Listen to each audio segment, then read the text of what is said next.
এক গ্রামে এক গরিব ছেলে ছিল, যার নাম ছিল আকাশ। তার বাবা মা দিনমজুরের কাজ করতেন। সংসারে অভাব থাকলেও আকাশের পড়াশোনার প্রতি ছিল অগাধ ভালোবাসা। প্রতিদিন সে হারিকেনের আলোতে গভীর রাত পর্যন্ত পড়াশোনা করত। তার স্বপ্ন ছিল বড় হয়ে চাকরি করে পরিবারের দুঃখ দূর করবে। আকাশ খুব মেধাবী ছিল। সে তার স্কুলের সব পরীক্ষায় ভালো ফল করত। এরপর অনেক কষ্ট করে সে ভালো একটি কলেজে ভর্তি হয় এবং সেখানেও ভালো ফল করে।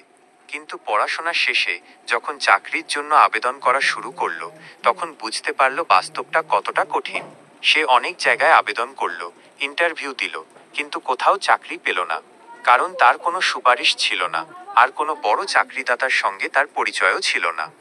বারবার ব্যর্থ হয়ে আকাশ খুব হতাশ হয়ে পড়ল। তার মনে হলো, এত কষ্ট করে পড়াশোনা করে কি লাভ হলো? তাহলে কি তার স্বপ্ন কেবল স্বপ্নই থেকে যাবে? তারপর কি করলো, তার দাদিমার সঙ্গে মাছ বিক্রি করতে লাগে। এত পড়াশোনা করে কিছু লাভ হলো না ওর, গরিবটা গরিবে থাকলো, ও মাছ বিক্রি করতে লাগে।